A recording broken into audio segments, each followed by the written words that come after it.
You're listening to PetLifeRadio.com.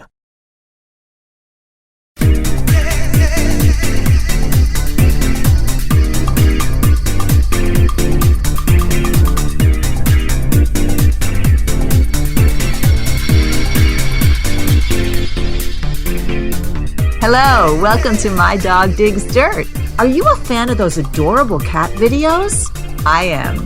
Well, if you are, it's probably no big surprise that they've done actual studies proving that watching cat videos on the internet can boost a person's energy and create positive emotions. In fact, cat ownership continues to rise. There are over 93.2 million cats owned in the United States alone. On today's episode of My Dog Digs Dirt, let's take a look at the wonderful world of cats, including the brave new sport of cat agility, with International Cat Association Specialty Judge Cheryl Hogan. I'm your host, Lauren Collier. We'll be right back.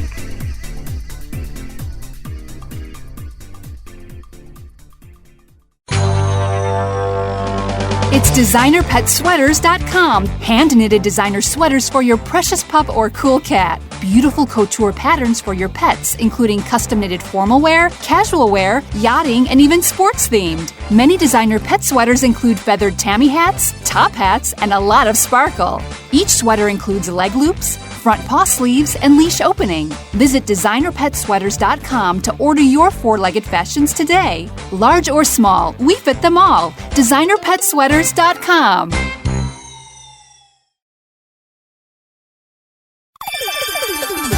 Let's Talk Pets on PetLifeRadio.com.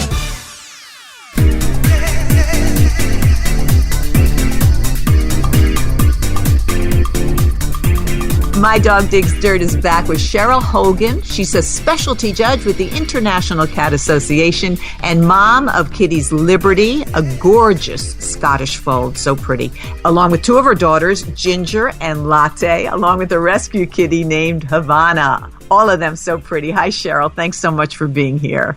Hi, good morning. I'm thrilled to be with you. Obviously, you are a huge animal lover. You have those beautiful kitties. How did you get started with the International Cat Association? Well, I guess I started, my grandfather and I showed quarter horses when I was a kiddo. And I think once you show anything, it kind of gets in your blood. Then when my grandfather passed away, I couldn't continue the horses. Aww. So I was kind of missing something to show. And I've always loved kitties. And I thought, well, I think I'll just go get a cat. But I never in a million years dreamed of showing it at that time. I just wanted to go find a new kitty. And so I went to a cat show, and I fell absolutely head over heels in love with this beautiful little Burman kitten. I found out that I thought then it was a Himalayan. It was a Burman kitten.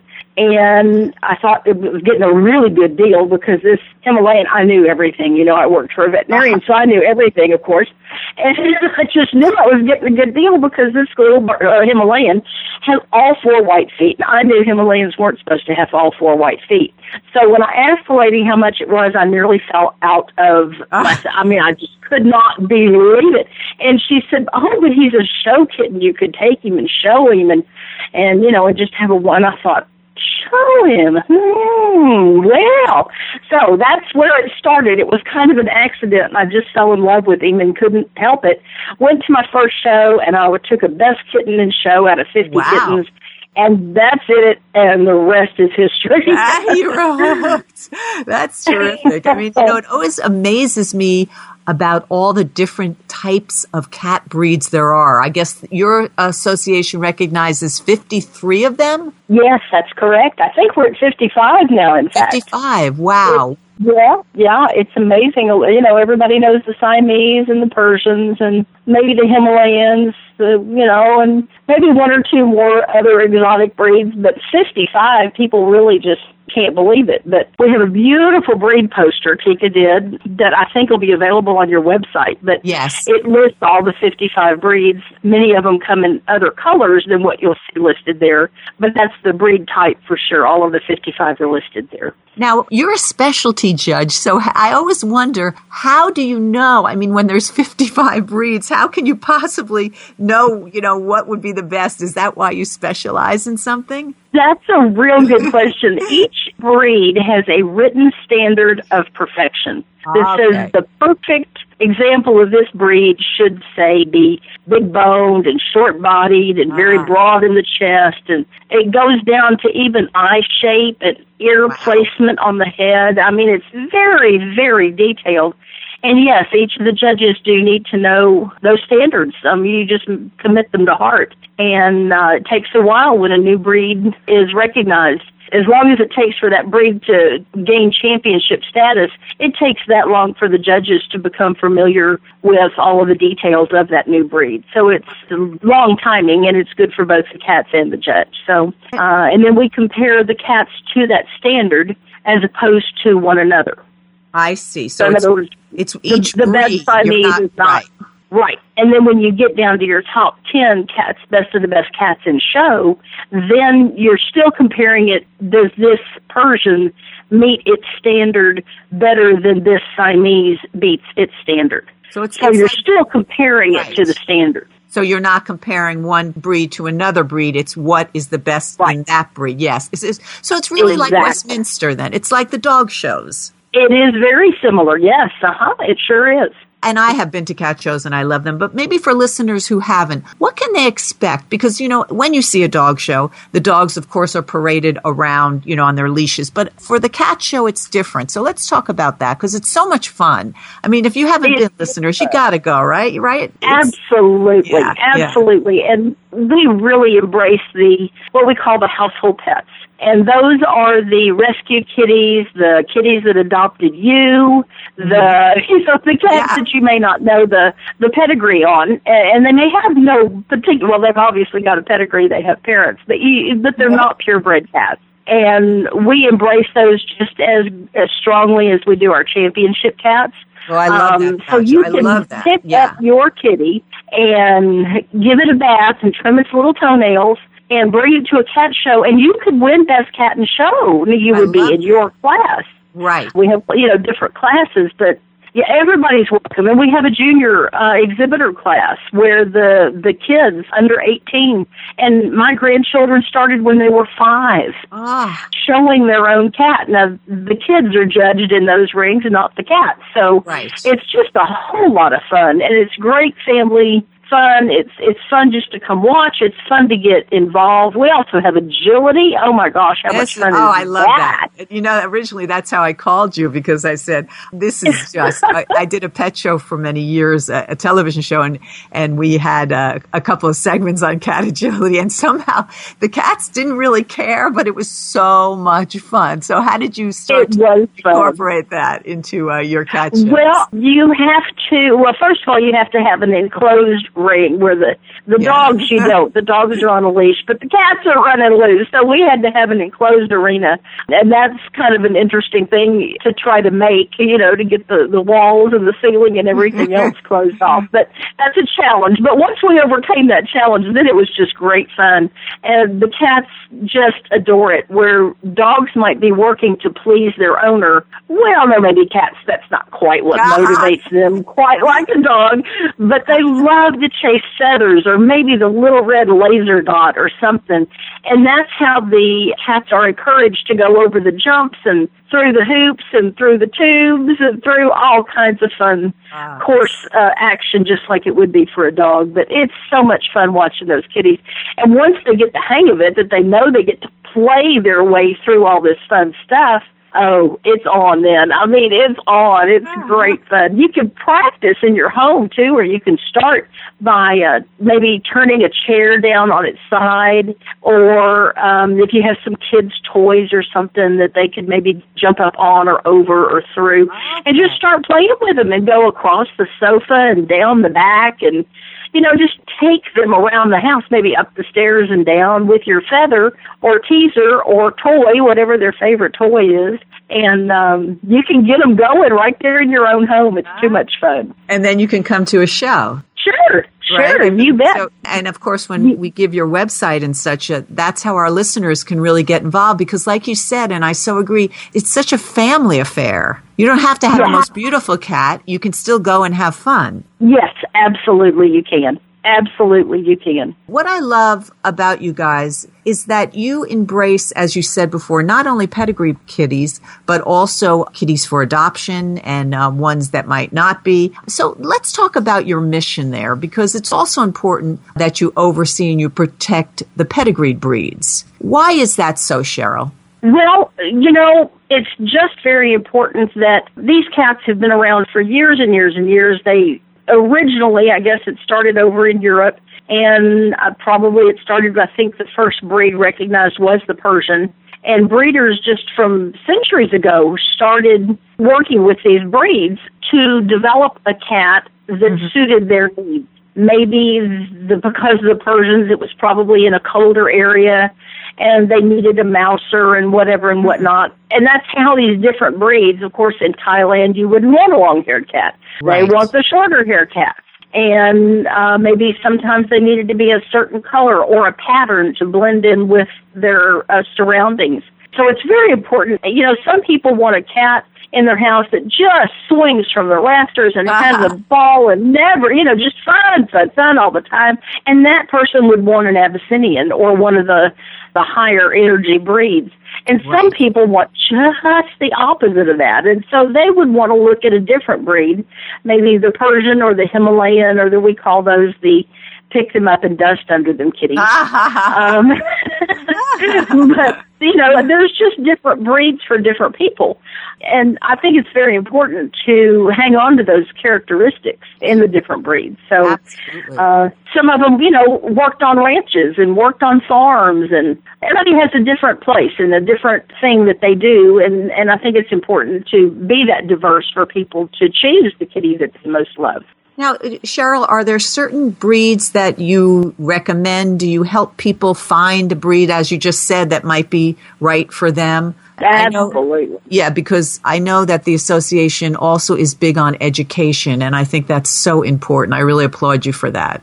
Well, the last thing any reputable breeder wants is to sell a kitten to somebody and they find out that's not the kitten that they wanted. Right. So first of all, our breeders are very into education. We want our cats to go to the perfect home. And that's probably, I'll get off into my personal stuff if I go any further than that. But I think that's very important that people get to know a breeder and ask them, what's this cat like as an adult? Yes. And most all of the breeders will let you know. We also on the Tika website have, if you'll click on each individual breed, we have little thumbnails there that you can click on the breed.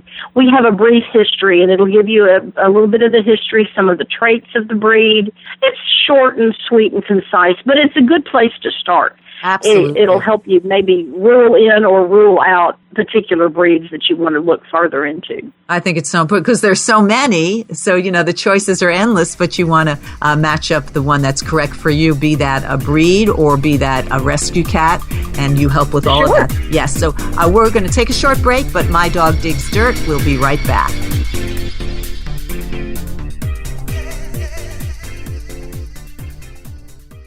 So when we brought him home, we didn't realize that Bear, the rescue dog, was actually sick. He had very flaky skin. He was dropping a lot of fur, and the vet wanted to do steroid injections, special dog food. Nothing seemed to work. So I've been hearing Dinovite on the radio for years. DINOVITE.com. 859-428-1000. It never actually crossed my mind to try it until I was just at a dead end. And then it finally sunk in. Oh, you're talking about hair and skin. And all right, I'll try it. Well, it took probably 6 weeks, but after we started using Dinovite, no more flaky skin. He doesn't scratch and itch, and he started to put weight on. It was awesome. He makes us feel like we saved him. Every rescue dog in America deserves Dinovite for 90 days. I wish that we would have started the Dinovite right away. It would have been so much easier. 859-428-1000. DINOVITE.com. Are you having trouble getting the word out about your new pet product or invention? Let Whitegate PR open the gate to your marketing and public relations efforts. We've been specializing in public relations in the pet industry for over a decade. From press releases to media relations and publicity to pet trade shows and launch events to social media, the pet-friendly team at Whitegate PR has you covered. If you listen to the wise words of Bill Gates, he says, if I had $1 left, I'd spend it on PR. Learn more at whitegatepr.com. Let's talk pets Let's talk pets on Pet Life Radio. Pet Life Radio. PetLifeRadio.com.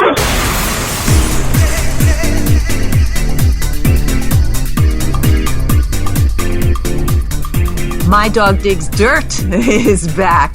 We're here with Cheryl Hogan. She's a specialty judge with the International Cat Association and, of course, a huge pet lover. So happy to have you back, Cheryl. Thank you. I'm thrilled to be here. So when you're at the shows, does it ever surprise you at all the cat lovers out there or the different cats that you see? It must really be a wonderful experience for you because you see it from a different aspect as a judge. It is. It's absolutely wonderful. I think the funniest sight that I've ever seen, I've judged since 1986, and I think the funniest thing I've seen in all those years was this huge Maine Coon, big old brown tabby mammoth cat. I'm telling you, this cat was huge. And he was coming up to the ring by about a little 4-year-old girl. Oh. And she had this cat draped over her shoulder, and it reached her waist in the back, and the tail was dragging the floor in the front. It was the cutest thing I've ever seen in my whole life. So there's always something fun going on at the shows. There's somebody, doing something funny, or maybe a kitten just acting crazy in all the rings. It's always something fun going on. Always something different, when you deal with live animals and humans. It's always something going on. And I know many of them are awarded different kinds of titles. It's not just best cat. What are some of the other things, that you can compete for? If you maybe you want to get involved, you're sitting there listening to this and you say, I want my cat. How can somebody get involved? You bet. Sure. Yeah. You bet. Well, the way that works is you go to the shows and you earn points for every cat that you defeat. You earn points for winning in the top 10 finals, the best of the best cats in each judge's ring. Then you earn points for that, and those points are accumulated, and that is how you eventually earn your championship. Okay. Then you will continue earning, and then you go to your grand champion, and then we have double grand, triple grand, quad grand, and the top of the line is our supreme grand champion, and that takes a while to achieve that, and it's not for every cat. Not every cat makes it to that level. But that's where they're all trying to get to. That's the goal that each cat would like to achieve. And then what, if you achieve that, what would the cat then,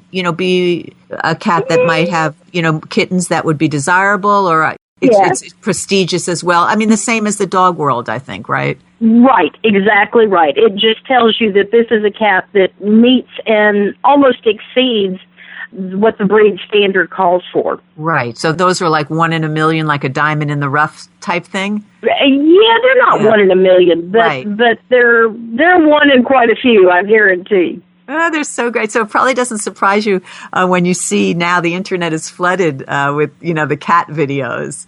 Oh, I just love it. I love it. Yeah, too much fun. Like the grumpy cat and all those, right? It took a while. Yeah. Every commercial has a cat. I mean, they're so wonderful. What would you tell our listeners for someone who's out there thinking about maybe getting a cat? What should they know? Well, I think, I hate to compare cats to dogs, but those are kind of our two choices. Yeah. And dogs are great if you have the time to walk them and exercise them, and maybe have a little bit larger space if they need to run some during the day. Cats are so much easier, I think, because you don't have to walk them. You can leave town for the weekend and they'll be perfectly fine. Fill up their bowls with food and bowls with water and throw in a little extra cat litter in the litter pan, and you're good to go for the weekend. And of course, dogs you can't do that with. I think cats are very people-oriented until you have owned an indoor kitty, and I'll throw indoor in there because a lot of people are like, I know cats, and They're aloof and they're standoffish. But once you've owned an indoor kitty that, is used to letting you take care of them, there is nothing sweeter, more dependent, more loving, toward you in the whole wide world. The cats that live outdoors, they have to be a little tougher to survive. But those indoor kitties, they are wonderful. And once you've been around an indoor kitty, you'll know that they are just absolutely super sweet babies. That's terrific. And would make a wonderful pet. Oh, absolutely. So we encourage our listeners to find out more. Cheryl, it's the International Cat Association. Where can people find you? I know you have a website. We do. It's TICA, TICA, that stands for the International Cat Association.org. And I'm sure Facebook, find us there. Yes, absolutely. Under the International Cat Association, you can find us there as well. And also, I think on Twitter, right? Yeah. Twitter, yeah. I think we're everywhere. We're everywhere. And it's wonderful, again, because it's cat shows, it's education, it's meeting fellow cat lovers and finding out so much. And also, you guys are big on rescue. Really, it's a wonderful organization. And if somebody wants to join, would they go onto the website then, Cheryl? Yes, they could do that. What I would suggest they do is look up their regional director. We have different people in charge of different areas of the country, and you can find that under the Contact Us button on the webpage. Look for your regional director and contact them. You can also, on the website, find our show calendar, and that will list all the upcoming shows in all the various areas, and we are all over the world. So just because you see a show in Istanbul, you probably don't want to go to that one if you live in Poughkeepsie or something. So, find a show close to you that's coming up, and you can also go there and just start talking to people. Maybe ask to talk to the show manager or somebody with the club that's putting on that particular show, and let them know that you're interested in maybe becoming a little bit more involved. Is there somebody there that can show you around? And absolutely, I'm sure they'll find somebody to take you around and show you all the ropes. Fantastic. So it's www.tica.org.